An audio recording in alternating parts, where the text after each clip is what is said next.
In the hallowed halls of St. Agatha's Academy, a scream pierces the autumn night. Miss Eleanor Bulstrode, the iron-willed headmistress, lies dead, a bloodied paperweight beside her. Who among the polished staff and poised schoolgirls harbors a deadly secret? A singed note whispers of urgency. A locked door hides the truth, and shadows move in the rose garden. Can Hercule Poirot's little grey cells unravel a web of lies, theft, and betrayal before the killer strikes again? Step into a classic mystery where every clue counts, and no one is what they seem. Chapter 1. The Setup. A quiet disturbance at St. Agatha's in the soft golden haze of an English autumn. The venerable halls of St. Agatha's Academy for Young Ladies stood as a monument to tradition, its ivy-clad walls whispering tales of scholarly excellence and decorum. Nestled in the rolling hills of Kent, the school was a haven for the daughters of Britain's elite, a place where young minds were moulded with precision and grace. Yet, beneath the polished surface of this idyllic institution, a subtle unease stirred, like a ripple on a still pond. Unnoticed by all but the most observant, it was October 1927, and the term was in full swing. The crisp air carried the scent of fallen leaves, and the girls, in their starched navy uniforms, moved with the practiced elegance of their station. The headmistress, Miss Eleanor Bulstrode, a woman of formidable intellect and unwavering discipline, presided over the school with an iron hand softened only by her genuine care for her charges. Her presence commanded respect, and her office, lined with leather-bound books and adorned with a single portrait of Queen Victoria, was the heart of St. Agatha's Order. On this particular morning, the school's routine proceeded with its usual rhythm. Breakfast had been served in the grand dining hall, where the clink of porcelain and the murmur of polite conversation filled the air. The girls, aged 12 to 18, sat at long oak tables, their chatter restrained but lively. Among them were notable figures: Charlotte Grayson, the spirited daughter of a viscount, whose quick wit often bordered on impertinence; Beatrice Langley, a quiet, scholarly girl, with a talent for mathematics and a secretive air; and Diana Rutherford, the radiant beauty whose charm masked a sharp ambition. The staff, too, were a study in contrasts. Miss Amelia Cresswell, the young and nervous literature teacher; Mr. Harold Finch, the stern mathematics master with a penchant for order; and Mrs. Clara Ogden, the matronly housekeeper whose stern exterior hid a penchant for gossip. Yet, beneath this orderly facade, tensions simmered. The previous evening, a heated exchange had been overheard in the staff common room, though the details remained elusive. Miss Cresswell had been seen leaving the room in tears, and Mr. Finch's usually impassive face had betrayed a flicker of anger. The girls, ever perceptive, whispered of rivalries and secrets, though none could pinpoint the cause. Even Miss Bulstrode, with her keen eye for discord, had sensed a shift in the school's atmosphere, though she dismissed it as the inevitable strain of a busy term. At precisely 9:15 a.m., as the girls filed into their classrooms, a peculiar incident occurred. A groundskeeper, old Mr. Tuttle, discovered a torn piece of paper near the rose garden, its edges singed as though briefly touched by flame. The fragment bore a single sentence, written in a hurried hand: "It must be done tonight, or all is lost." Mr. Tuttle, a man of simple habits and little imagination, thought little of it and tucked it into his pocket, intending to show it to Miss Bulstrode later.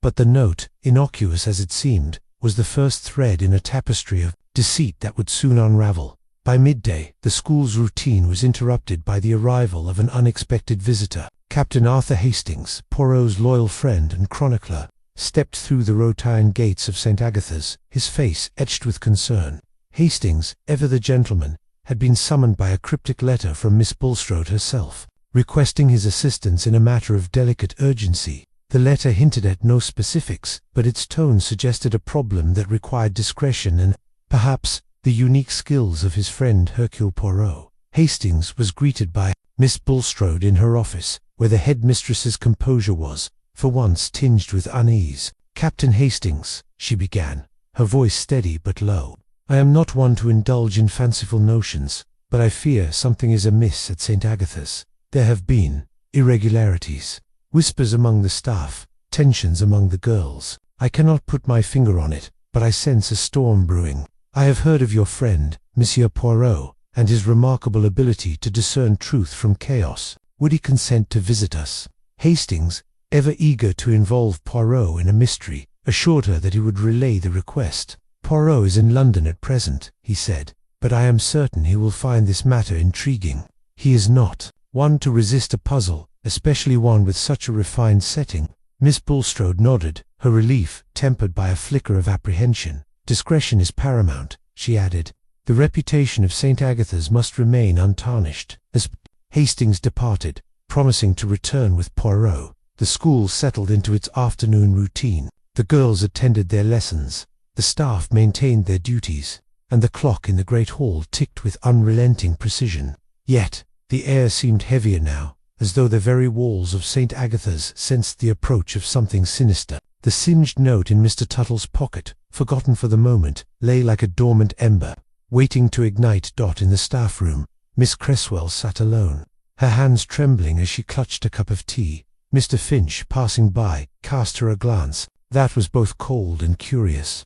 Mrs. Ogden, bustling through with a tray of linens, muttered something about secrets that won't stay buried. And in the dormitory, Charlotte Grayson whispered to Beatrice Langley about a strange noise she had heard the previous night, soft, deliberate creak outside her window, as though someone had been watching. By evening, as the sun dipped below, the horizon and the school's lights cast long shadows across the grounds. The stage was set. The players, each with their hidden motives and guarded truths, moved through their roles unaware that the curtain was about to rise on a drama of deception and death. For at St. Agatha's, where knowledge was revered and order was paramount, a crime was brewing, one that would test the limits of even Hercule Poirot's formidable intellect. The clock struck 8, and the school fell silent, save for the distant hoot of an owl.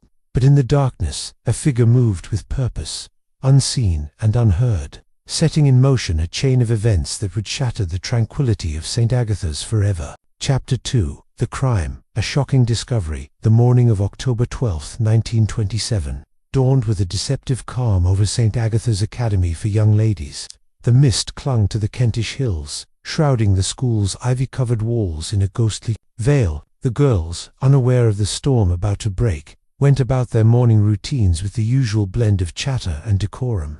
The dining hall hummed with the clatter of breakfast trays, and the scent of toast and tea filled the air. Yet, beneath this orderly surface, a tragedy was about to unfold, one that would transform the serene institution into a stage for Hercule Poirot's meticulous genius. At precisely 7:45 a.m., a piercing scream shattered the morning's tranquility. It came from the direction of the library, a grand room on the second floor, where oak shelves groaned under the weight of centuries-old books.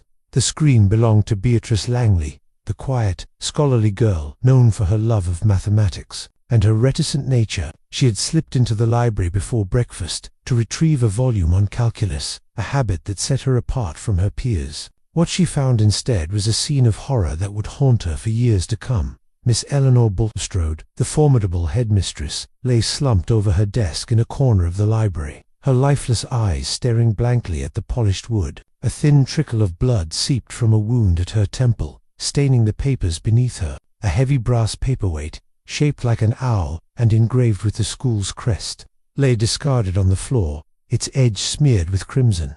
The room was otherwise undisturbed, the books neatly aligned, the windows firmly latched, and the air heavy with the scent of old leather and tragedy. Beatrice's scream brought a rush of footsteps. Mrs. Clara Ogden, the housekeeper, was the first to arrive, her face blanching as she took in the scene.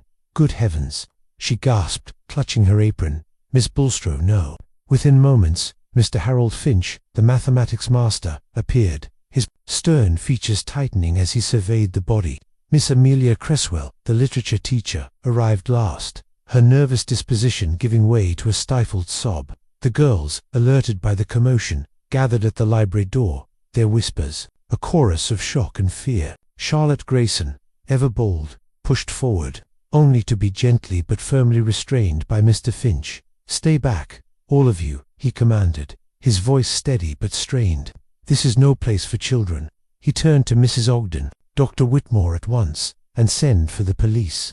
Mrs. Ogden nodded, her usual gossiping demeanor replaced by a grim efficiency, and hurried off. The girls were ushered back to their dormitories, though their murmurs of speculation followed them down the corridors. By 8:30 a.m., Dr. Whitmore, the local physician, arrived, his weathered face grim as he examined the body. "She's been dead for several hours," he pronounced, his voice low. "Likely since midnight or shortly after. The blow to the temple was fatal, delivered with considerable force." He gestured to the paperweight, which had been carefully left untouched. "That's your weapon, I'd wager.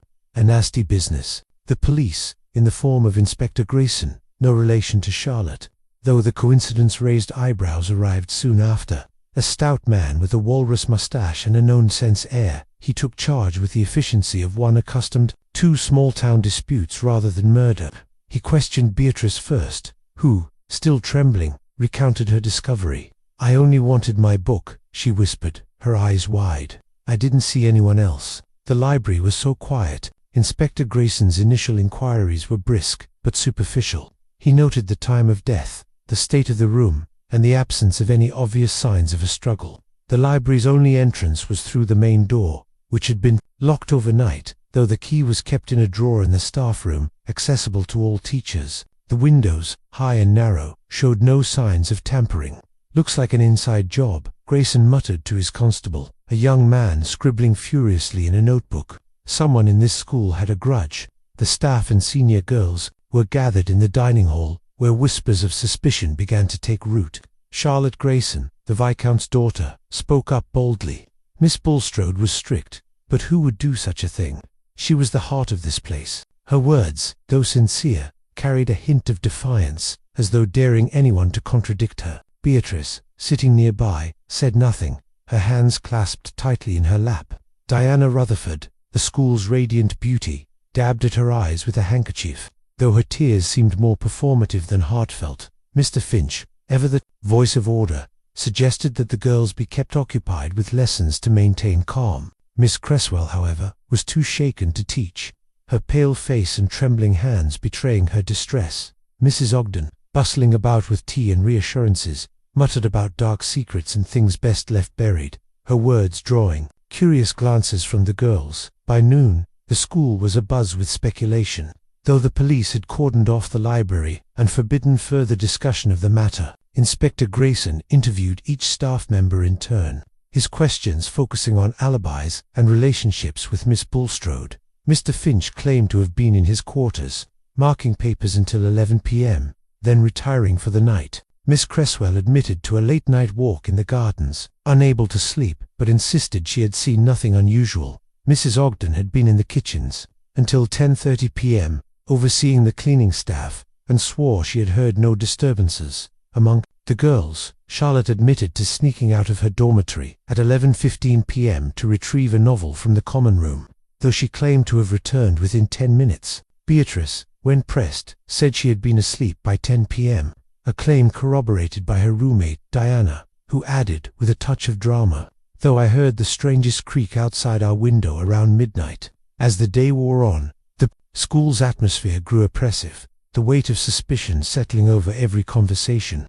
The singed note found by Mr. Tuttle, now in Inspector Grayson's possession, was examined but dismissed as vague and unconnected, though its words, "It must be done tonight, or all is lost," lingered in the minds of those who heard them. The groundskeeper himself, questioned briefly, claimed to have been in his cottage by 9 p.m., with no knowledge of the night's events. By late afternoon, the news of the murder had reached London, and Captain Hastings, still in the city, received an urgent telegram from St. Agatha's. The message was brief but chilling. "Miss Bulstrode murdered, police investigating.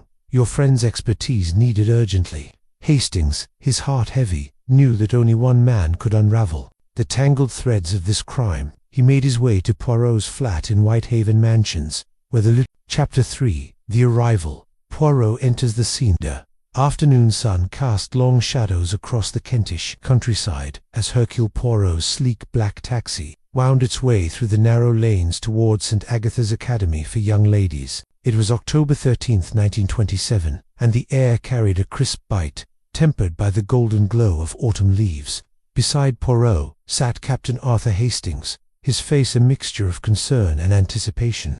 The telegram from St. Agatha's, with its stark announcement of Miss Bulstrode's murder, had stirred Poirot's curiosity, and he had agreed to the case with his characteristic blend of reluctance and eagerness. "Mon ami," Poirot said, adjusting his perfectly knotted tie as the taxi bumped along. "This affair at St. Agatha's, it intrigues me. A school so orderly, so refined, yet beneath its surface a crime of violence. It is a puzzle that demands the little grey cells, nests he." His moustache twitched slightly, a sign of the intellectual excitement he felt at the prospect of a challenge. Hastings nodded, though his thoughts were less composed. "It's a grim business, Poirot. Miss Bulstrode was a pillar of the place. Who could have done such a thing? And in a school full of young girls, no less." Poirot's eyes gleamed. "Who, indeed? That is the question, Hastings. But we must not assume. We must observe. We must listen. And we must think. The truth, it hides in the details, the glance, the word, the gesture that does not fit." The taxi pulled up to the Rotine gates of St. Agatha's at precisely 3 p.m., and the two men stepped out into the crisp air. The school's imposing facade loomed before them, its ivy-clad walls and tall windows exuding an air of solemnity. A young constable, stationed at the gate, eyed them warily until Hastings presented his card and explained their purpose. The constable, clearly out of his depth, escorted them to the main hall, where Inspector Grayson awaited. The inspector, his walrus mustache bristling, greeted them with a mixture of skepticism and relief. "Monsieur Poirot, is it? I've heard of you, of course, quite the reputation. But I'll warn you, this is a straightforward case. Likely a disgruntled staff member or a personal grudge gone too far. We've got the weapon, the time of death, and alibis to check. No need for theatrics." Poirot inclined his head, his expression one of polite neutrality. "Monsieur l'Inspecteur, I assure you, I seek only the truth. The facts, they are like the pieces of a mosaic. Alone, they mean little. Arranged correctly, they reveal the picture entire. May I see the scene of the crime?" Grayson grunted but led the way to the library, where Miss Bulstrode's body had been found. The room was, as it had been described, grand, orderly, and now tinged with the chill of death. The body had been removed, but the desk bore faint traces of blood, and the brass paperweight, now in police custody, had left a slight indentation on the carpet. Poirot moved with deliberate care, his small, precise steps echoing in the silent room. He examined the desk, the windows, the bookshelves, and the door, his eyes darting to every detail. "Tell me, Inspector," Poirot said, pausing by the desk. "The door, it was locked when the body was discovered?" "Yes." Grayson nodded. "Locked tight. The key was in the staff room, accessible to all the teachers. No signs of forced entry. And the windows," Poirot gestured to the high, narrow panes, "latched from the inside. No one could have climbed in or out without a ladder. And we found none." Poirot's moustache twitched again. "And the note, the one found by the groundskeeper. May I see it?" Grayson produced the singed fragment, still in its evidence bag. Poirot studied the hurried scrawl. "It must be done tonight, or all is lost." He turned it over, noting the charred edges. "Curious," he murmured. "The paper, it is of good quality, not the sort one finds lying about. And the writing, it is urgent, yes, but precise." This was no idle scribble. Hastings, standing by, ventured a thought. Could it be a suicide note, Poirot, or perhaps a threat? Poirot shook his head. "Nan, mon ami, a suicide does not strike herself with a paperweight, nor does she lock the door and leave the key elsewhere. This note, it is a clue, but to what, we shall see." Leaving the library, Poirot requested a tour of the school, accompanied by Inspector Grayson and a visibly shaken Miss Cresswell, who had been tasked with assisting the investigation. The young literature teacher, her eyes red from crying, led them through the grand halls, past classrooms filled with whispering girls, and into the staff quarters. Poirot's keen eyes missed nothing: the polished banisters, the portraits of former headmistresses, the faint scuff marks on the floor near the staff-room door. As they passed the rose garden, Poirot paused, his gaze falling on the spot where Mr. Tuttle had found the note. He crouched, examining the earth, though the groundskeeper's heavy boots had obscured any tracks. "This garden," he said softly, "it is a place of beauty, but also of secrets. Someone stood here, perhaps, and burned this note. But why?" Miss Cresswell, fidgeting nervously, spoke up. "It's just a garden, Monsieur Poirot. The girls walk here sometimes, and the staff too. It's ordinary." Poirot smiled, a small, knowing smile. "Mademoiselle, nothing is ordinary when murder is afoot. Every petal, every stone, it may speak to Hercule Poirot. Their tours concluded in the dining hall, where the staff and senior girls were gathered for tea, though the atmosphere was far from convivial. Charlotte Grayson, the Viscount's daughter, met Poirot's gaze with a boldness that bordered on defiance. "Are you really going to find who did this?" she asked, her voice carrying across the room. Poirot bowed slightly. "Mademoiselle, I am Hercule Poirot. The truth, it cannot hide from me for long." The other girls whispered, and Mr. Finch, seated at the staff table, frowned, his fingers tapping rhythmically on the wood. Mrs. Ogden bustled about, serving tea with a grim expression, while Diana Rutherford, her beauty undimmed by the tragedy, watched Poirot with a calculating air. Beatrice Langley, still pale from her discovery, sat alone, her eyes fixed on her untouched cup. Inspector Grayson, growing impatient, announced his intention to re-interview the staff, but Poirot raised a hand. "If I may, Inspector, I would like to speak with these people myself, not as suspects, Nan, but as observers of the human condition. Each has seen something, heard something, felt something. It is in these small truths that the larger truth lies." Grayson shrugged, clearly unconvinced but unwilling to argue with the famous detective. "Suit yourself, Poirot, but don't stir up trouble. This is a delicate place." As the inspector departed, Poirot turned to Hastings, his voice low. "Mon ami, already I sense the threads of this mystery. The note, the locked door, the alibis, that are too neat. There is a pattern here, but it is not yet clear. We must listen, we must watch, and we must think." The afternoon faded into evening, and St. Agatha's settled into an uneasy quiet. Poirot, now installed in a guest room overlooking the rose garden, sat at a small desk, his notebook open before him. He wrote in his precise, elegant hand, "The murder of Miss Bulstrode, a crime of passion, of calculation." The note suggests urgency, but the method suggests control. The key, the garden, the creek at midnight, all pieces of the puzzle. Tomorrow, we begin to ask the questions that matter. As the clock in the great hall chimed 9, Poirot closed his notebook and gazed out at the darkened grounds. Somewhere, in this school, among its polished halls and whispered secrets, a murderer walked free. But Hercule Poirot was on the case, and the little grey cells were already at work. Chapter 4. The questions begin. Poirot's methodical inquiry the morning of October 14th, 1927, broke with a thin drizzle that draped St. Agatha's Academy in a melancholic veil. The school, still reeling from the murder of Miss Eleanor Bulstrode, moved through its routines with a mechanical air, as though the very act of continuing were a defiance of the tragedy. Hercule Poirot, however, was undeterred by the gloom. He rose early, his small frame impeccably dressed in a charcoal suit, his moustache waxed to perfection. At precisely 8 a.m., he sat in the headmistress's office, now temporarily repurposed for his use, sipping a tisane and preparing for the day's interviews.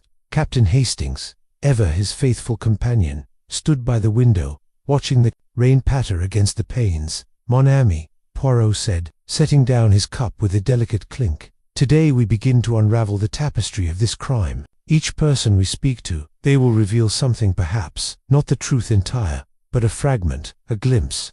It is for Hercule Poirot to assemble these fragments into the picture complete." Hastings nodded, though his expression betrayed a touch of impatience. "I say, Poirot, there's something unsettling about this place. All these secrets, these whispers. I can't help but think the answer's staring us in the face." Poirot's eyes twinkled. "Patience, Hastings. The answer, it is never so bold as to stare. It hides, it skulks, it waits for the mind that can find it. Now, let us begin." The first to be summoned was Miss Amelia Cresswell, the young literature teacher whose nervous demeanor had already caught Poirot's attention. She entered the office hesitantly, her hands clasped tightly before her, her eyes darting to the desk where Miss Bulstrode had so recently met her end. Poirot gestured to a chair with a courteous smile. "Mademoiselle Cresswell, please, be seated. You are comfortable. Bon, tell me, if you please, of your movements on the night of the murder." Miss Cresswell's voice trembled as she spoke. I was in my room until about 10:30 p.m., marking essays.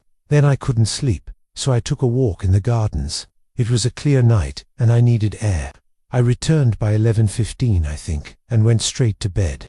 Poirot's pencil moved swiftly across his notebook. "The gardens, mademoiselle, a curious place for a walk so late." Did you see anyone? Hear anything?" She hesitated, her fingers twisting the hem of her sleeve. "No one, Monsieur Poirot. It was quiet, except for the usual sounds, the wind, the owls. I did notice a light in the library window, but I thought nothing of it. Miss Bulstrode often worked late." Poirot's gaze sharpened, though his tone remained gentle. "A light, you say? At what time?" "About 10:45, perhaps. I didn't check my watch." Her eyes flickered with unease, and Poirot noted the slight tremor in her hands. "Mercy, mademoiselle, you have been most helpful." As she rose to leave, Poirot added, "One thing more.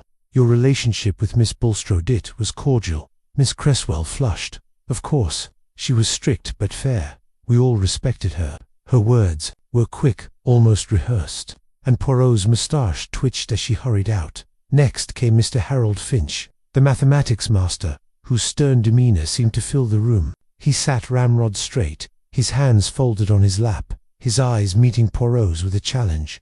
"I've already told the inspector," he began. "I was in my quarters, marking papers until 11 p.m., then I retired. I saw nothing, heard nothing." Poirot tilted his head. "Monsieur Finch, you are a man of precision. Yes, a mathematician. Tell me, what was your opinion of Miss Bulstrode? A woman of order, like yourself?" Finch's jaw tightened. "She was an excellent headmistress, demanding, but that's to be expected in a place like this. We had our disagreements, professional matters, nothing more." "Disagreements?" Poirot's voice was soft, encouraging. "About curriculum, discipline, the usual. She wanted to modernize certain subjects. I preferred tradition. But it was no cause for this." His voice faltered, betraying a crack in his composure. Poirot nodded, jotting a note. "And the night of the murder, you heard no disturbances? No creak, no footstep?" Finch's eyes narrowed. "None. The school was quiet." He paused, then added, "Though I did hear Miss Cresswell's door close around 11:30. She's always wandering about at odd hours." As Finch left, Poirot murmured to Hastings, "A man of order, but perhaps too much order. His alibi, it is precise, but the heart, it does not speak." Mrs. Clara Ogden, the housekeeper, bustled in next, her apron starched and her manner brisk. "I've no time for nonsense, Monsieur Poirot," she declared, settling into the chair. "I was in the kitchens until 10:30, cleaning up after the staff supper. Then I went to my room and stayed there. That's all I know." Poirot smiled. "Madame Ogden, you are the eyes and ears of this school. Nan, you see much, you hear much. Tell me, what was the mood among the staff before this tragedy?" Mrs. Ogden's lips pursed, as though weighing her words. "There were tensions, I'll not deny it. Miss Bulstrode was pushing everyone hard, new rules, new expectations. Miss Cresswell was always fretting, and Mr. Finch, well, he's not one for change. And then there was that row in the staff room the night before. Voices raised, doors slamming. I didn't catch the words, but it wasn't friendly." Poirot leaned forward. "A row? Between whom?" Mrs. Ogden hesitated. "Miss Cresswell and Miss Bulstrode. I think I was passing by, but I didn't linger. Not my place to eavesdrop." "Merci, madame. Your candor is most appreciated." As she left, Poirot turned to Hastings.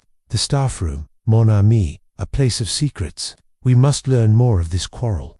The interviews continued with the senior girls. Charlotte Grayson entered with her usual boldness, her chin lifted defiantly. "I didn't see anything, Monsieur Poirot," she said, before he could ask. "I was in my dormitory, except for a quick trip to the common room at 11:15 to fetch my book. I was back by 11:25. Poirot's eyes twinkled. "Mademoiselle Charlotte, you are precise. But tell me, this book, what was it?" She flushed slightly. "A novel, Jane Eyre. I couldn't sleep without finishing it." "And you heard nothing unusual? No creak, no footsteps?" Charlotte hesitated, then said, "I did hear something, a creak outside my window, around midnight. I thought it was the wind, but it sounded deliberate." Beatrice Langley, next in line, was pale and withdrawn, her hands clasped tightly. "I was asleep by 10 o'clock, she said softly. "I didn't hear anything until I found her." Her voice broke, and Poirot offered a gentle nod. "And your roommate, Mademoiselle Diana? She confirms this?" Beatrice nodded. "She said she heard a creak too, around midnight, but we didn't think much of it." Diana Rutherford, the last to be interviewed, entered with a grace that seemed almost theatrical. "Monsieur Poirot," she said, her voice soft but deliberate. "This is all so dreadful. I was asleep, but I did hear that creak outside our window. It woke me briefly, but I thought it was nothing." Poirot studied her, noting the careful modulation of her tone. "Mademoiselle, you are observant. Did you see anything else that night? A shadow? A light?" Diana shook her head, her eyes wide. "Nothing, I'm afraid. Just the creak." As the interviews concluded, Poirot sat back, his notebook filled with precise annotations. "Mon ami," he said to Hastings, "already we see the contradictions. The light in the library at 10:45, the creak at midnight, the quarrel in the staff room, and this note. It must be done tonight. It is a thread that ties the crime together. But how?" Hastings frowned. "It's a muddle, Poirot. Everyone's got an alibi, but they're all so convenient." "Precisement," Poirot replied. "The alibis, they are too perfect, but the truth, it lies in the imperfections. Tomorrow, we dig deeper."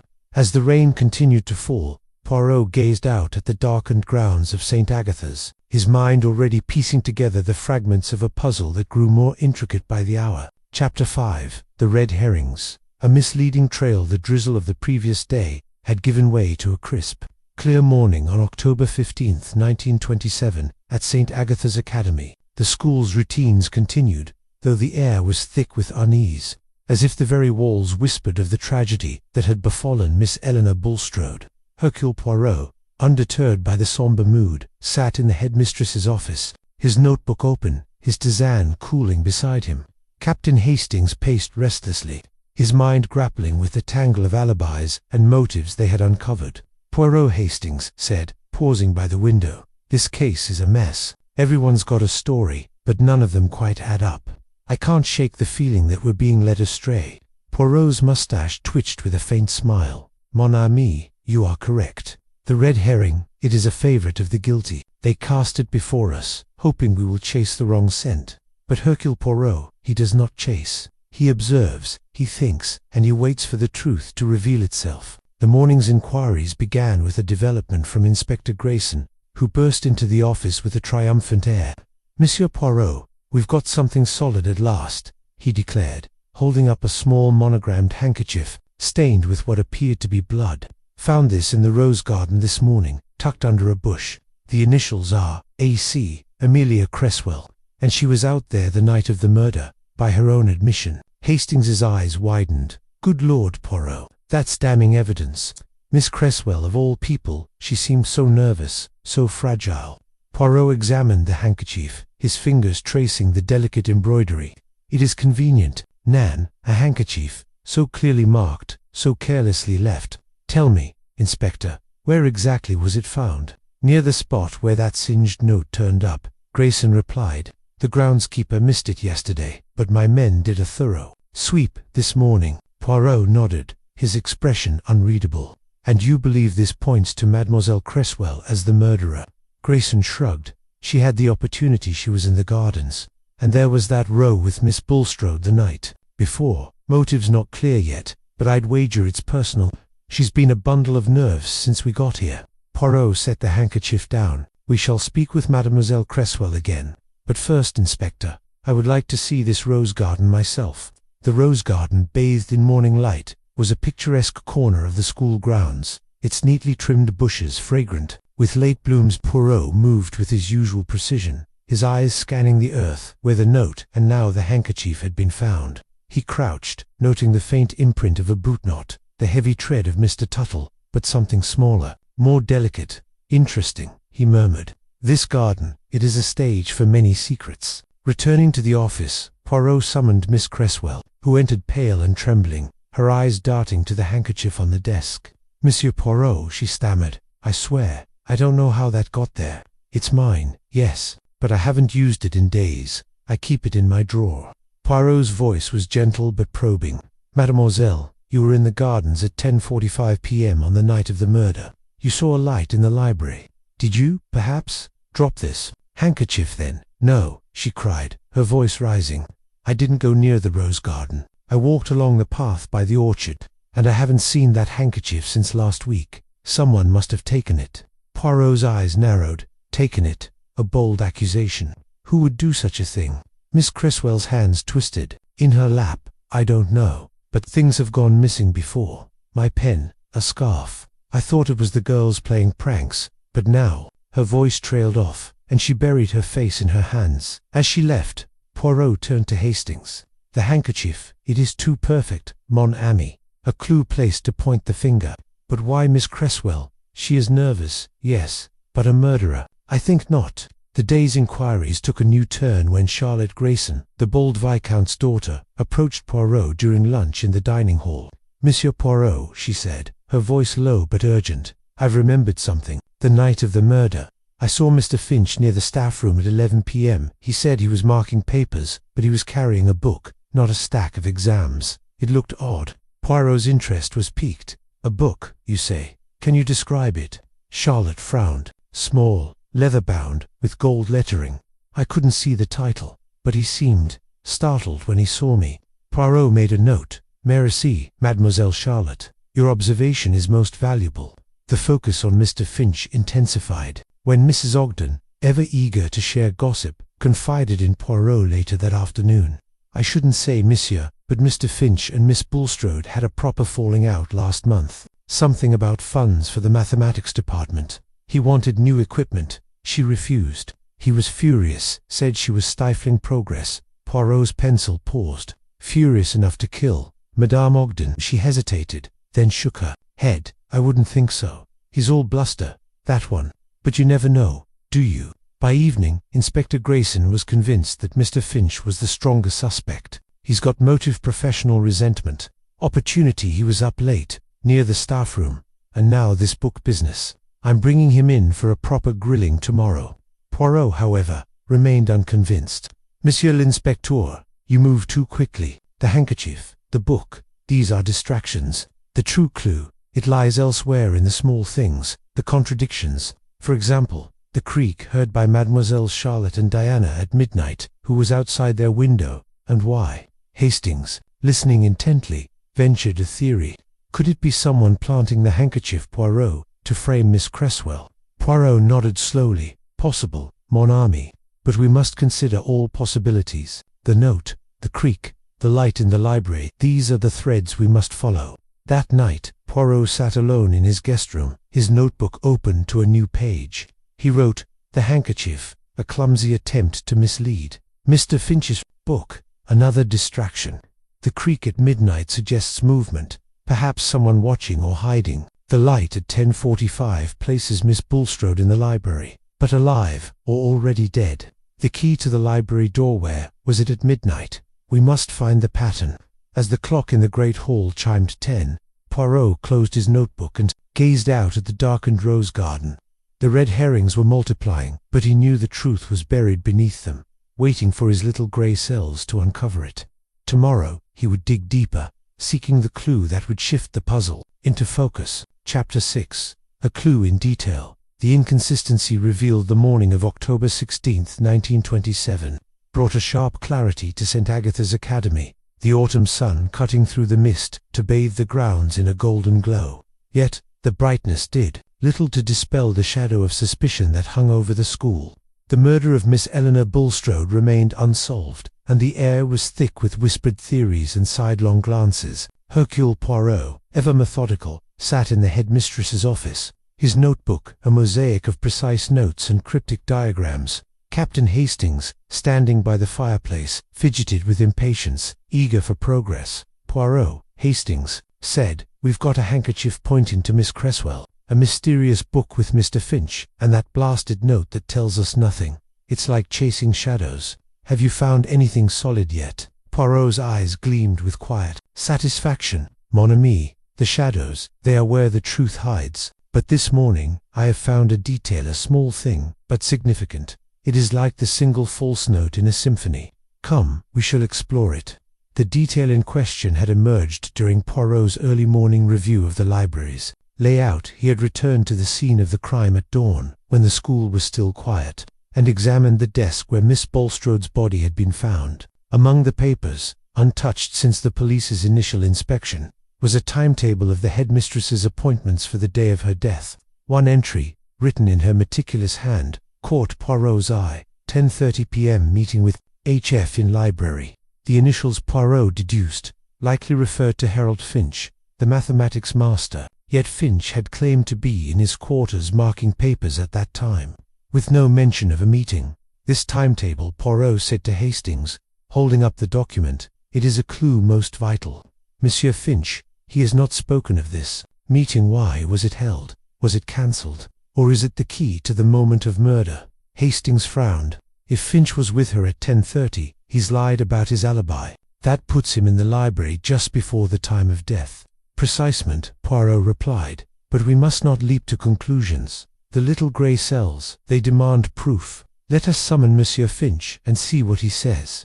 Mr. Finch entered the office with his usual stern demeanour, though a flicker of unease crossed his face as Poirot produced the timetable. "Monsieur Finch," Poirot began, his voice calm but incisive, "this document indicates you were to meet Miss Bulstrode in the library at 10:30 p.m. on the night of her death. Yet you told me you were in your quarters, marking papers. Can you explain this discrepancy?" Finch's jaw tightened, and for a moment his composure faltered. I forgot about the meeting," he said, his voice clipped. "It was a brief discussion about the mathematics curriculum.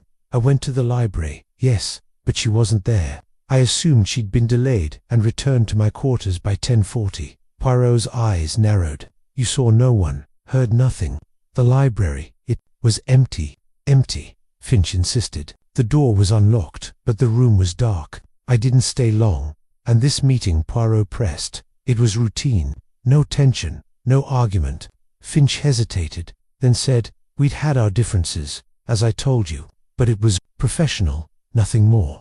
His fingers tapped the arm of the chair, a nervous habit Poirot noted with interest. As Finch left, Poirot turned to Hastings. "He lies, mon ami, or he omits. The library was not dark at 10:45, for Mademoiselle Cresswell saw a light. Either Monsieur Finch was there later than he claims, or someone else was in the library with Miss Bulstrode." The investigation took a new turn when Poirot decided to re-examine the library doors, lock and key, accompanied by Inspector Grayson, who was growing increasingly frustrated with Poirot's methodical pace. They inspected the staff room, where the library key was kept in a drawer. The drawer was unlocked, accessible to all staff, but Poirot noticed a faint scratch on the lock of the library door itself, barely visible to the untrained eye. "This scratch," Poirot said, tracing it with a gloved finger. "It is fresh, not the work of a key, but perhaps a tool, a hairpin, a knife. Someone may have tampered with this lock." Grayson scoffed. "Tampered? The door was locked when the body was found, Poirot, and the key was in the staff room. You're seeing things that aren't there." Poirot smiled faintly.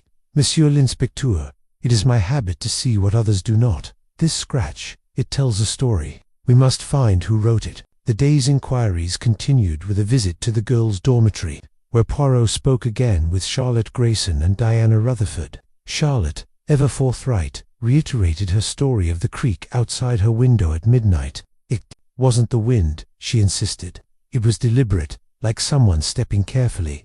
Diana, her beauty framed by the soft light of the dormitory window, added a new detail. "I forgot to mention before, Monsieur Poirot, but I saw a shadow move past our window just after the creak. It was quick, but I'm sure it was a person." Poirot's pencil paused.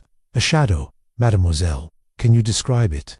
Diana frowned, her brow furrowing delicately. "It was tall, I think, not heavy-set, but slender. I couldn't see more, it was too dark." This new detail sent Poirot's mind racing. The shadow, the creak, the light in the library, the scratched lockle were pieces of a puzzle that refused to align. He returned to the rose garden, where the handkerchief and note had been found, and examined the ground once more. The faint boot print he had noticed before was still visible, and he measured it carefully, noting its size and shape. "A woman's shoe, perhaps," he murmured, "or a man with small feet. But it is not the heavy tread of Monsieur Tuttle." By evening Poirot gathered his thoughts in the office, his notebook now a labyrinth of observations. He wrote, "The timetable places Finch in the library, but he denies seeing Miss Bulstrode. The light at 10:45 contradicts his claim of darkness. The scratch on the lock suggests tampering, perhaps, to stage a locked room. The shadow at midnight, the creak, the boot print, they point to movement, to someone watching or hiding. The handkerchief, it is a distraction, but the note, it is the heart of the matter. Who wrote it, and why?" Hastings, watching Poirot's intense concentration, ventured a question. "Do you think Finch is our man, Poirot? He's got the motive. And now this meeting." Poirot shook his head. "Motive, yes, but proof, no. The inconsistency of the timetable is a clue, but not the solution. We must look to the psychology, Hastings, the reasons behind the lies. Tomorrow, we shall press further." As the clock struck 9, Poirot closed his notebook and gazed out at the darkened grounds. The clue in the timetable had shifted the investigation, but the truth remained elusive, hidden in the intricate dance of alibis and secrets. Hercule Poirot, however, was undaunted, his little grey cells working tirelessly to uncover the next thread in the tapestry of murder. Chapter 7. More Lies, Surface Secrets, and Shadows. The morning of October 17th, 1927, dawned with a restless energy at St. Agatha's Academy. The golden light of autumn filtered through the tall windows, but the school's atmosphere was heavy with suspicion and whispered conjecture. The murder of Miss Eleanor Bulstrode had fractured the veneer of decorum, and the staff and students moved through their routines with guarded glances. Hercule Poirot, seated in the headmistress's office, sipped his tisane with calm deliberation, his notebook open to a page dense with annotations. Captain Hastings, ever the contrast to Poirot's composure, paced the room, his frustration palpable. "Poirot," Hastings said, pausing to adjust his tie, "we've got Finch lying about his meeting, a scratched lock, a shadow at midnight, and that wretched handkerchief. It's as if everyone's hiding something. How do we sort truth from fiction?" Poirot's eyes twinkled with quiet amusement. "Mon ami, it is precisely in the lies that we find the truth. Each deception, it is a signpost, pointing to what the guilty wish to conceal. Today, we shall uncover more of these signposts, and the picture, it will begin to form." The day's inquiries began with a surprising revelation from Mrs. Clara Ogden, the housekeeper, who approached Poirot in the corridor after breakfast. Her usual bustling demeanor was tempered by a nervous glance over her shoulder. "Monsieur Poirot," she said, her voice low, "there's something I didn't mention before. It's probably nothing, but I saw Miss Cresswell with a letter. The day before the murder, she was reading it in the staff room, and she looked proper upset. When she saw me, she stuffed it into her pocket quick-like." Poirot's interest was piqued. "A letter, Madame Ogden. Did you see its contents, or perhaps the handwriting?" She shook her head. "No, sir, but it was on fine paper, like the kind Miss Bulstrode used for official correspondence.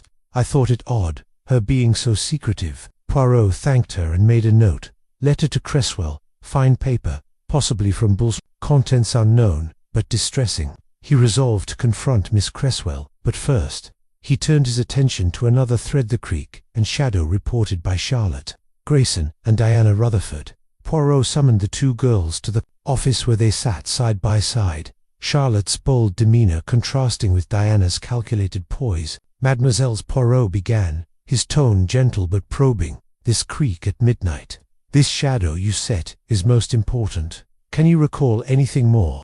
The direction of the shadow's movement, perhaps, or a sound beyond the creak?" Charlotte frowned, her brow furrowing. "It came from the left, I think, toward the rose garden. The creak was soft, like someone trying not to be heard.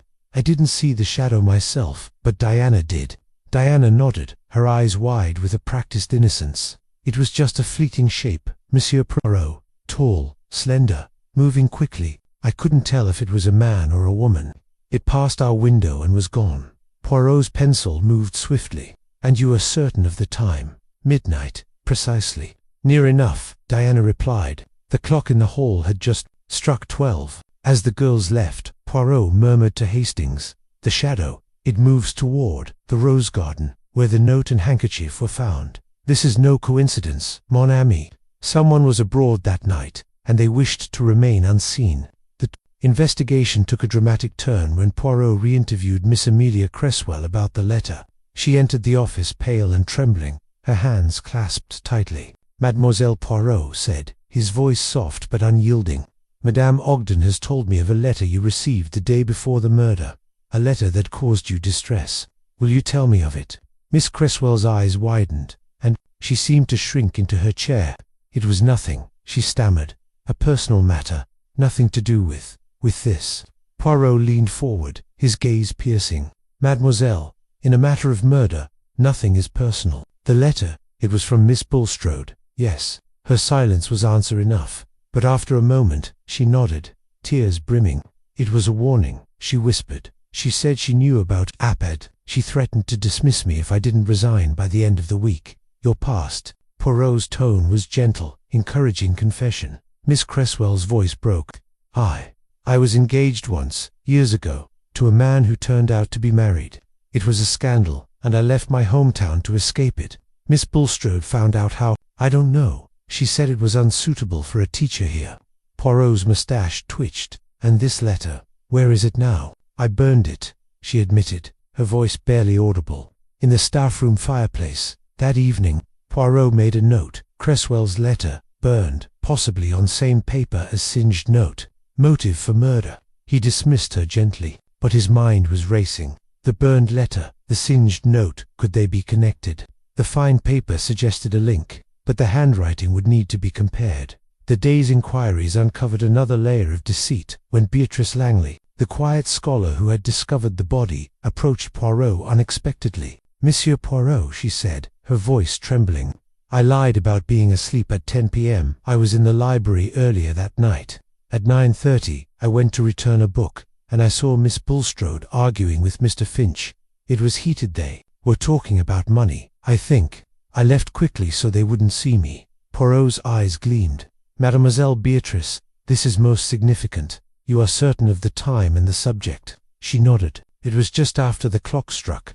9:30. I heard Mr. Finch say something about the funds being misused. Miss Bulstrode told him to leave it alone, that it was her decision." As Beatrice left, Poirot turned to Hastings. "The lies, they multiply. Finch denies a meeting at 10:30, yet Beatrice places him in the library at 9:30, arguing about funds. Cresswell burns a letter, perhaps on the same paper as our singed note, and the shadow at midnight it moves toward the rose garden, where evidence appears as if by magic." Hastings rubbed his chin. "It's starting to look like Finch is our man Poirot.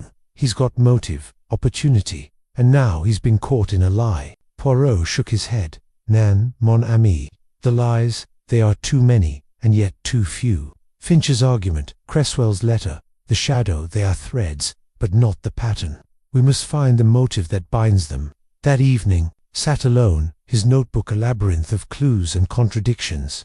He wrote, "Cresswell's past, a motive for murder, but her fear seems genuine. Finch's argument at 9:30 contradicts his alibi, but why conceal it? The singed note, perhaps from the same paper as Cresswell's letter. The shadow at midnight, moving toward the rose garden, someone planting evidence. The scratched lock suggests a staged scene. The truth, it is close, but hidden in the lies."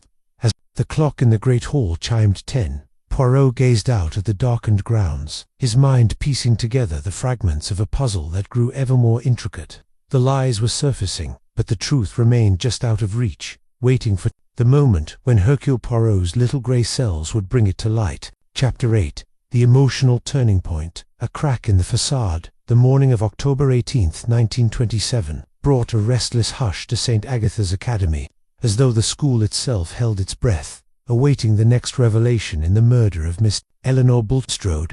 The golden autumn light filtered through the tall windows, casting long shadows across the polished floors, but the atmosphere was taut with unspoken fears.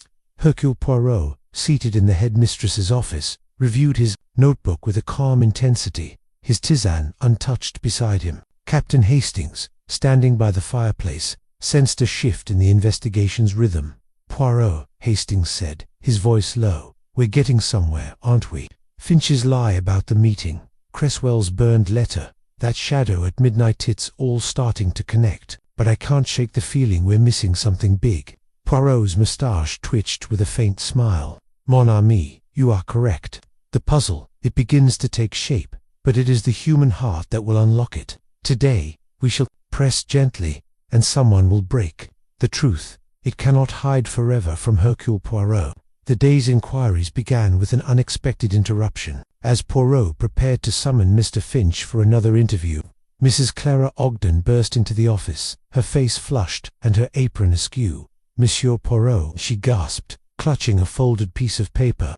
"I found this in the staff room, tucked behind a cushion. I thought you should see it straight away." Poirot took the paper, his gloved fingers handling it with care. It was a single sheet, torn at one edge, and written in a hurried, slanting hand. "You know too much. Leave it alone, or you'll regret it." The paper matched the fine quality of the singed note found in the rose garden, and Poirot's eyes gleamed with interest. "Madame Ogden, where exactly was this found?" "In the staff room, like I said," she replied, her voice trembling. "Behind the cushion on Miss Cresswell's favorite chair.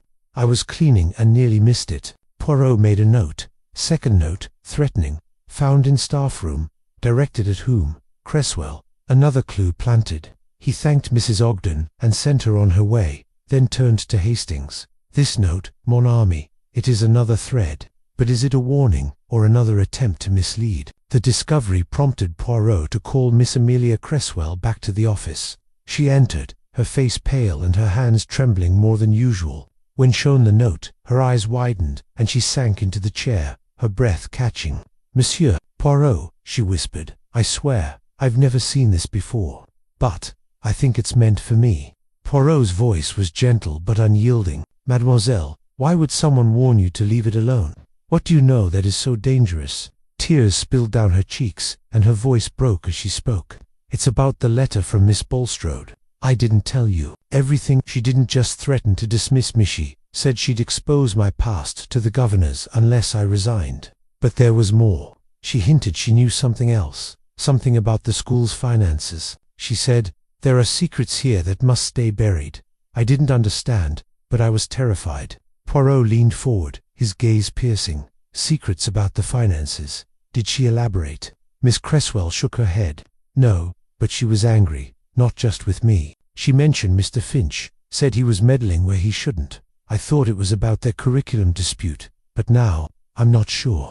As she dissolved into sobs, Poirot handed her a handkerchief, his expression softening. "Mademoiselle, you have been brave to tell me this. Go now, and say nothing of this to anyone." As she left, Poirot turned to Hastings. "The crack, mon ami, it begins. Miss Cresswell, she reveals a partial truth, but it is enough to shift the puzzle. The finances of St. Agatha's, there is a motive here, one that connects Finch, Bulstrode, and perhaps others." The investigation took another turn when Poirot decided to confront Beatrice Langley, the quiet scholar who had admitted to witnessing Finch's argument with Miss Bulstrode. He found her in the library, her nose buried in a mathematics text. Though her eyes were distant, "Mademoiselle Beatrice," Poirot said, sitting beside her, "you have been most helpful, but I sense you carry a burden. The argument you overheard, what else did you hear?" Beatrice's hands trembled, and she set the book down. "I didn't want to say before," she whispered. "It felt wrong.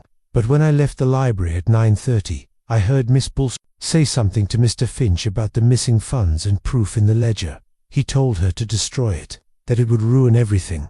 I didn't understand, but it scared me." Poirot's pencil paused.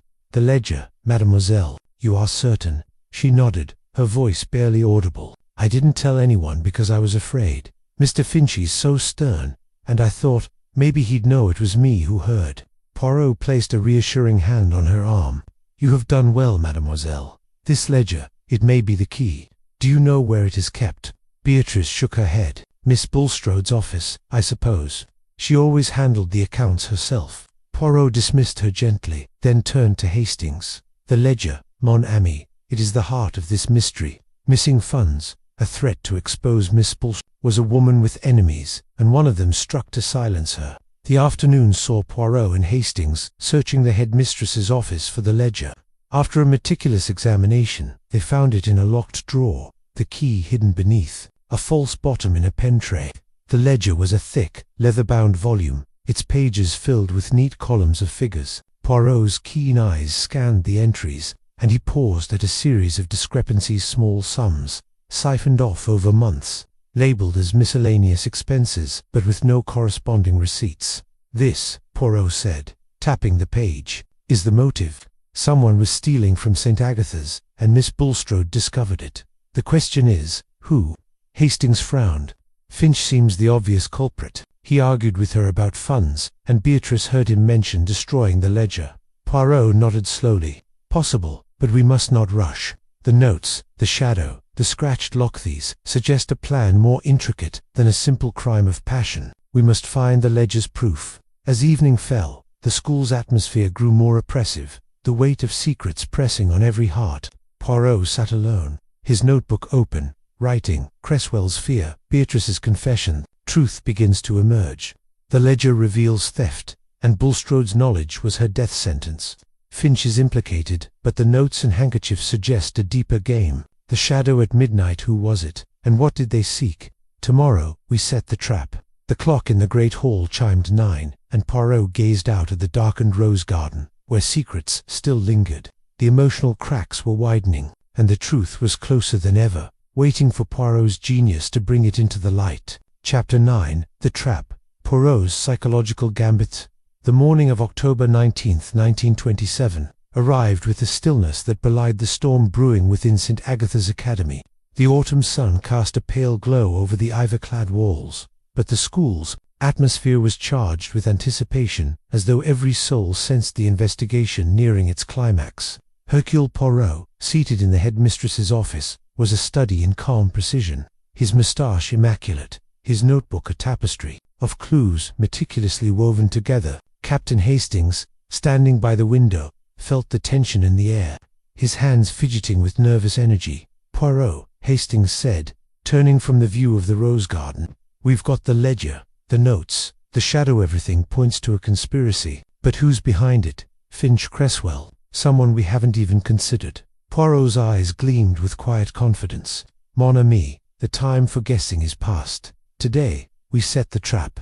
The guilty, they are clever, but they are human. Under pressure, the heart betrays what the mind conceals. We shall gather our suspects, apply the psychological pressure, and the truth, it will emerge." Poirot's plan was to assemble the key figures: Mr. Harold Finch, Miss Amelia Cresswell, Mrs. Clara Ogden, and the senior girls, Charlotte Grayson, Beatrice Langley, and Diana Rutherford in the dining hall that evening. He instructed Inspector Grayson to ensure their presence, framing the gathering as a progress report on the investigation. But Poirot's true intent was to create a stage where tensions would surface, forcing the guilty to reveal themselves through a slip of the tongue or a betraying glance. As the day progressed, Poirot made one final round of inquiries, focusing on the ledger's discrepancies. He enlisted Hastings to cross-check the entries with the school's financial records, a task that revealed a pattern. The missing sums, though small individually, totaled nearly £500 over the past year, a significant amount for a school of St. Agatha's standing. The entries were cleverly disguised, but one detail stood out: a recurring payment to a supplier listed as J. Harrow & Co., which, upon investigation, proved to be a fictitious entity with no address or contact. "This," Poirot said, tapping the ledger, "is the work of someone with access to the accounts and the cunning to cover their tracks. Miss Bulstrode discovered it, and it cost her life." Hastings frowned. "But who had access?" "Miss Bulstrode handled the accounts herself, didn't she?" Poirot nodded. "Oui, but she was not alone. The ledger was kept in her office." "Yes, but the staff-room drawer held the key. And who among our suspects is clever with numbers? Monsieur Finch, the mathematician, perhaps." The afternoon saw Poirot visiting the staff-room, where he examined the fireplace where Miss Cresswell claimed to have burned her letter. Among the ashes, he found a tiny fragment of paper, its edge singed but bearing a faint trace of handwriting. It matched the quality of the two notes, the singed one from the rose garden and the threatening one found behind the cushion. Pocketed the fragment, his mind racing. The paper, it is the same. The notes, the letter, they are linked. But by whom? By 6 p.m., the dining hall was prepared for Poirot's gathering. The long oak tables were cleared, and chairs were arranged in a semicircle, facing a single table where Poirot would stand. Inspector Grayson, though skeptical of Poirot's theatrics, ensured the presence of the suspects, while Hastings stood by the door, ready to observe reactions. The atmosphere was tense, the air heavy with the weight of unspoken secrets. Poirot entered at precisely 6:30, his small frame commanding the room with quiet authority. "Mesdames et messieurs," he began, his voice clear and measured, "we are gathered to discuss the tragic death of Miss Eleanor Bulstrode. A crime has been committed, and the guilty, they are among us. But fear not, Hercule Poirot sees all, and the truth, it will not escape me." He began by outlining the facts: the body found in the library, the brass paperweight, the locked door, the singed note, the handkerchief, the shadow at midnight. He watched the faces before him: Finch's stern frown, Cresswell's trembling hands, Ogden's nervous bustle, Charlotte's defiant stare, Beatrice's pale silence, Diana's calculated calm. Each reacted, but none betrayed guilt outright. Poirot held up the ledger. "This book, it tells a story of theft. Small sums, taken over months, hidden behind a false supplier.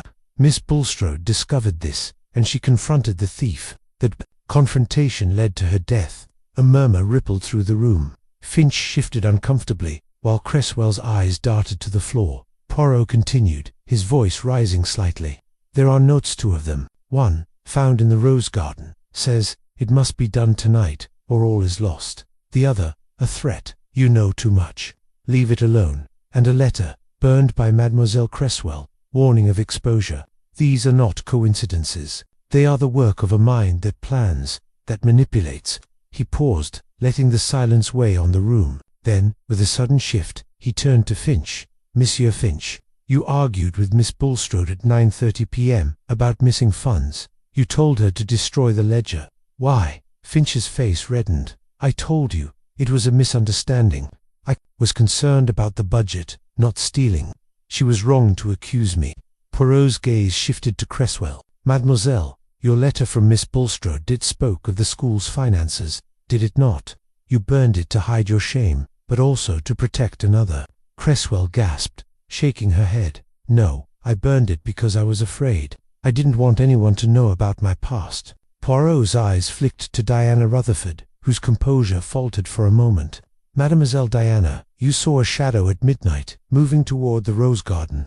Was it you, perhaps, planting the handkerchief to point suspicion at Mademoiselle?" Cresswell. Diana's eyes widened, but she recovered quickly. "That's absurd. I was in my room.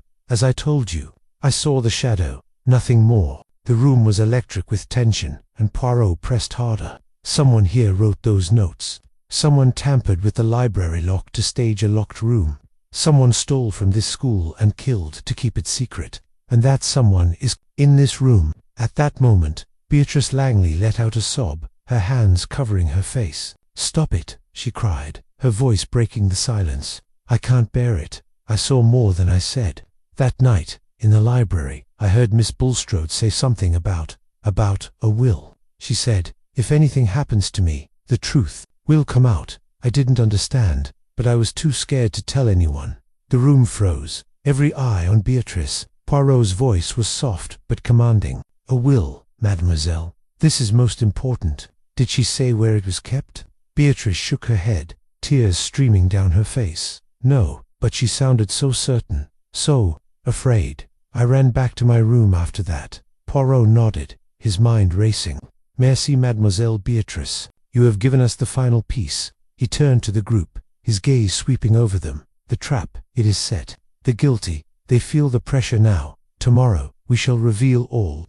As the group dispersed, their faces a mixture of fear and suspicion, Poirot turned to Hastings. "The will, mon ami, changes everything. Miss Bulstrode knew her life was in danger, and she left a safeguard. We must find it." That night, Poirot sat alone, his notebook open, writing, "Beatrice's confession, a will, a threat, a motive deeper than theft. The notes, the shadow, the ledger all point to a plan to silence Bulstrode. The trap has shaken them, and tomorrow, the truth will fall." The clock chimed 10, and Poirot gazed at the darkened grounds. The rose garden, a silent witness to the secrets unraveling within St. Agatha's walls. Chapter 10. The Reveal. The truth unveiled the evening of October 20th, 1927, cast a somber glow over St. Agatha's Academy, the setting sun painting the ivy-clad walls in hues of amber and shadow. The dining hall, once a place of lively chatter, was now a stage for Hercule Poirot's final act in the unraveling of Miss Eleanor Bulstrode's murder. The air was thick with anticipation. The suspects, Mr. Harold Finch, Miss Amelia Cresswell, Mrs. Clara Ogden, Charlotte Grayson, Beatrice Langley, and Diana Rutherford seated in a tense semicircle, their faces a mix of dread and curiosity. Inspector Grayson stood by the door, his skepticism tempered by a grudging respect for Poirot's methods. Captain Hastings, at Poirot's side, felt his heart race. Sensing the climax of the mystery, Poirot stood at the head of the room, his small frame commanding attention, his moustache perfectly symmetrical. "Mesdames et messieurs," he began, his voice clear and resonant. "Tonight, we end this tragedy.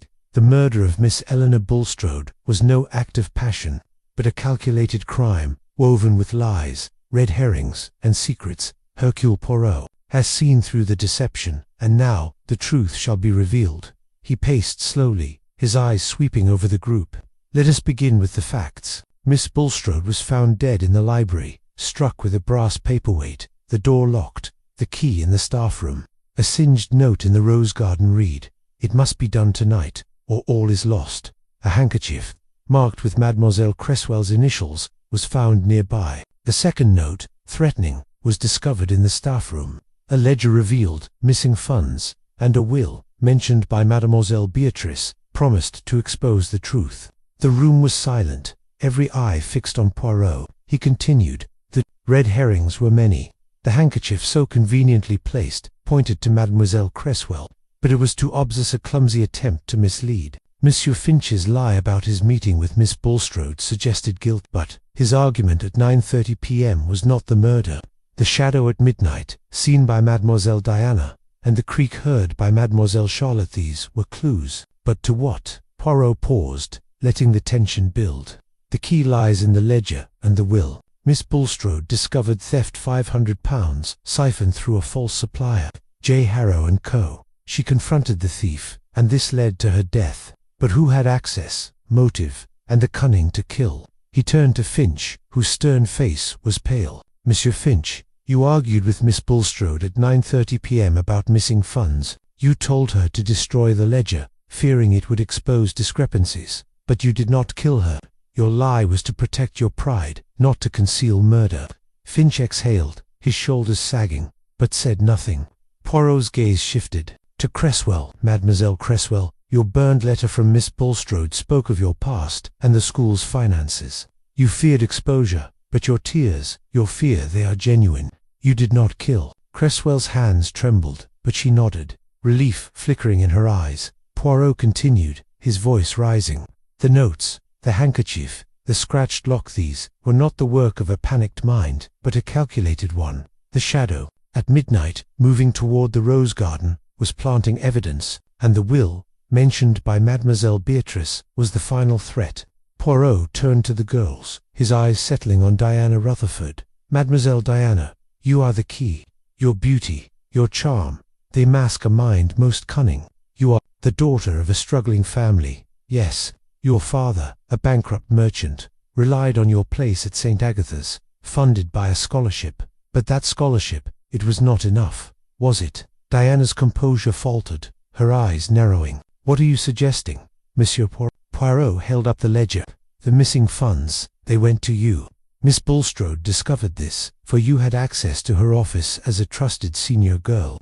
You forged the entries for J. Harrow & Co., siphoning money to your family. When she confronted you, he wrote the first note, 'It must be done tonight,' to plan her murder. You struck her with the paperweight, then locked the door, scratching the lock to suggest tampering.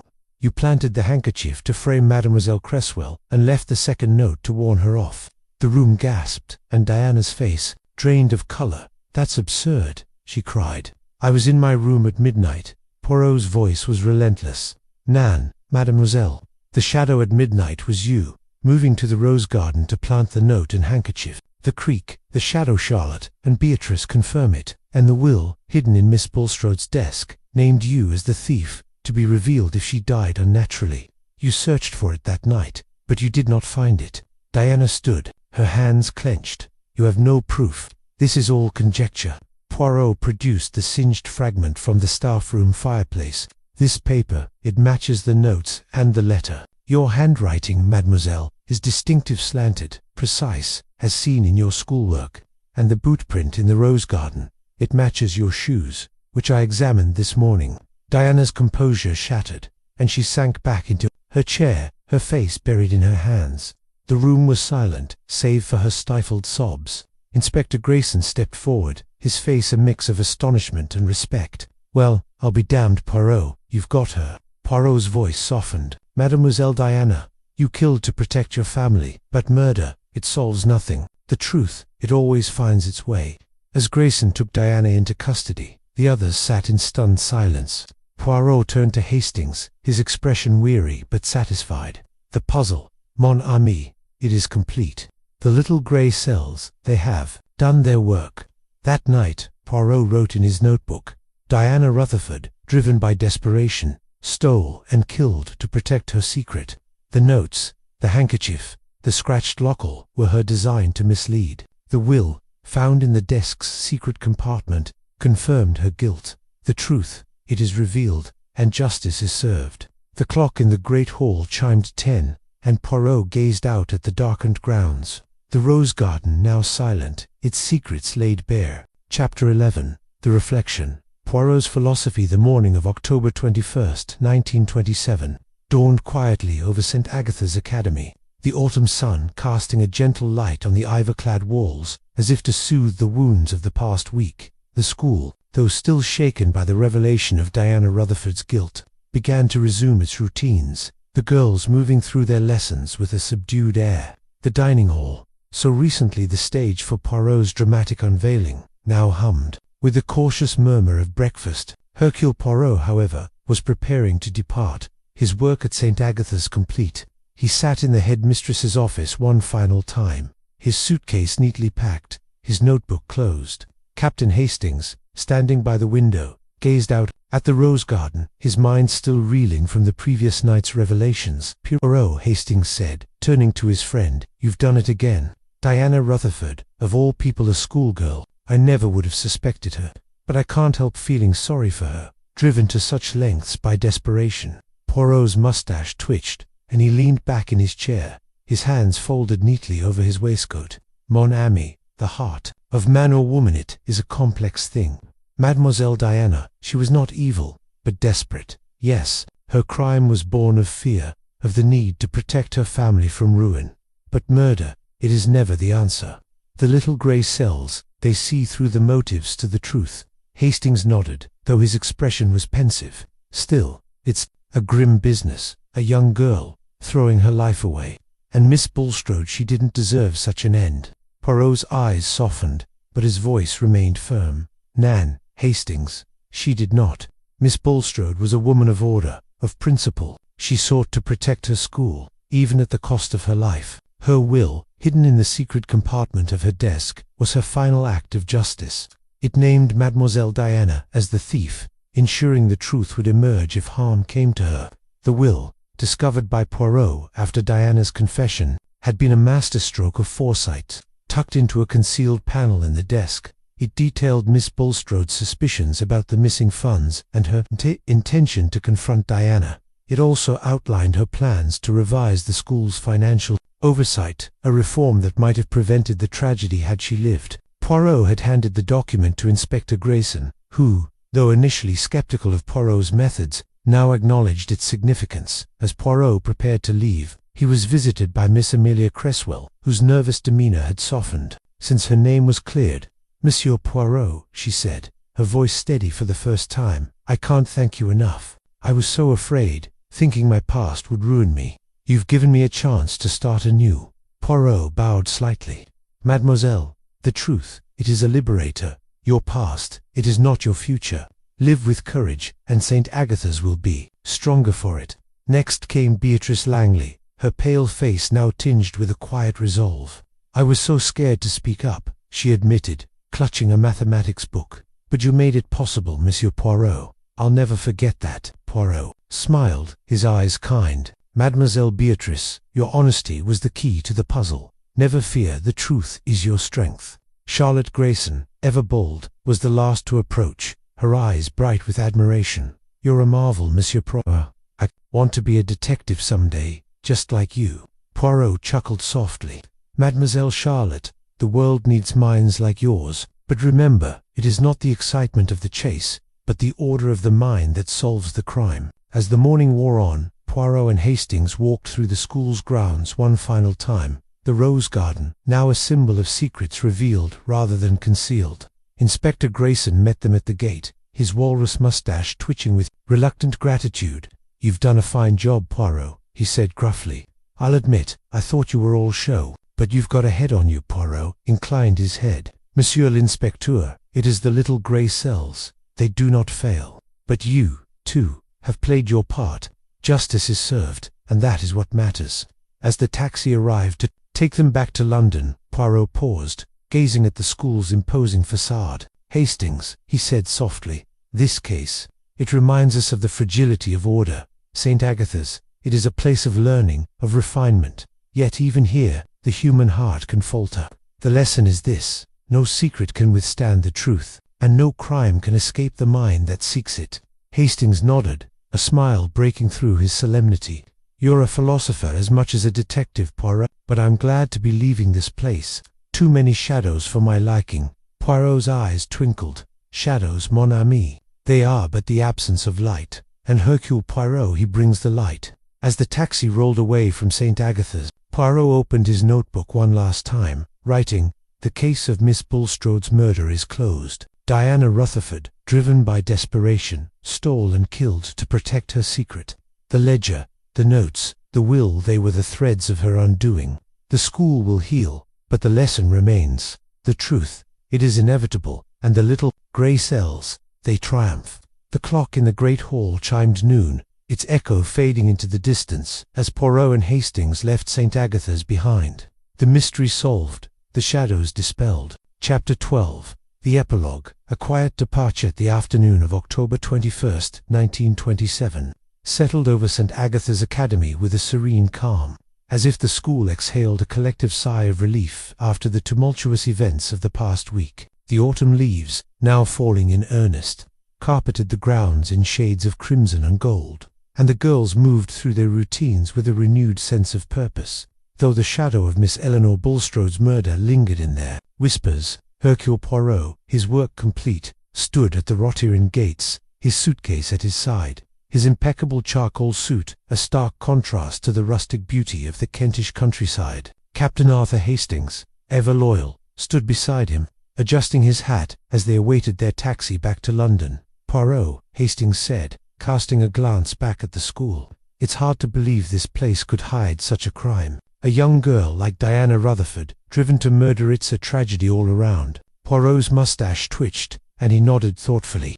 "Oui, mon ami, it is a tragedy, but it is also a lesson. The human heart, it is capable of great good and great evil. Mademoiselle Diana, she chose the path of desperation, but St. Agatha, it will endure. Order, it returns, as it always must." The case had left its mark on the school, but the resolution brought a sense of closure. Diana Rutherford, now in custody, awaited trial, her confession sparing the school further scandal. The will, found in Miss Bulstrode's desk, had been handed to the governors, who were already implementing stricter financial oversight to prevent future theft. Miss Amelia Cresswell, cleared of suspicion, had resolved to stay on, her past no longer a secret but a source of quiet strength.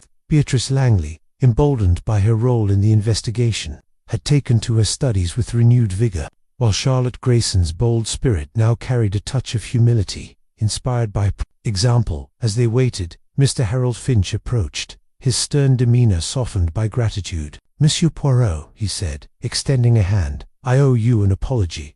I was less than forthcoming. Your clarity saved us all from further suspicion." Poirot shook his hand with a courteous nod. "Monsieur Finch, the truth, it is a mirror. It reflects what we wish to hide, but also what we may become. You are a man of order, use it well." Mrs. Clara Ogden, bustling up with a basket of scones for their journey, added her own thanks. "You've set things right, Monsieur Poirot. This school's got a chance to heal now, thanks to you." Poirot smiled, accepting the basket with a bow. "Madame Ogden, your scones, they are a treasure, and your eyes, they see much. Keep them open, for St. Agatha's will need them." The taxi arrived, its engine a soft rumble in the quiet afternoon. As Poirot and Hastings climbed in, the school's gates closed behind them, a symbolic end to the ordeal. The driver, a jovial man from the nearby village, remarked, "Heard you solved a murder up there, sir. Quite the tale for the papers." Poirot's eyes twinkled. "The papers, they will have their story, but the truth, it is for those who seek it. To London, if you please." As the taxi wound through the Kentish lanes, Poirot gazed out at the passing countryside, his mind already turning to new puzzles. Hastings, sensing his friend's reflective mood, ventured a question. "What do you make of it all, Poirot? Was it worth it? coming here to unravel such a sad affair." Poirot's voice was soft but firm. "Worth it, mon ami, always. The crime, it disrupts the order of life, but to restore that order, to bring justice, this is the work of Hercule Poirot. Mademoiselle Diana, she erred, but her punishment is not our triumph. The triumph is in the truth, in the balance restored." He opened his notebook, its pages filled with the intricate details of the case, and added a final entry. "The murder of Miss Bulstrode, a crime of desperation, is solved. Diana Rutherford's theft and murder were uncovered by the ledger, the will, and the inconsistencies of her own design. St. Agatha's will heal, its order restored. The little grey cells, they have prevailed, and justice, it is done." The taxi reached the outskirts of London as the sun dipped below the horizon, casting a warm glow over the city. Poirot closed his notebook, his expression one of quiet satisfaction. "To Whitehaven Mansions, Hastings," he said. "There, we shall have a tisane, and perhaps a new puzzle will find us." Hastings chuckled. "You never stop, do you, Poirot?" Poirot's moustache curved upward. "Never, mon ami. The world, it is full of mysteries, and Hercule Poirot, he is never far from them." As the taxi rolled into the city, St. Agatha's faded into the distance, its secrets laid bare, its future brighter for the truth uncovered. The clock tower of London chimed 5, and Poirot, ever the guardian of order, prepared for whatever mystery awaited next.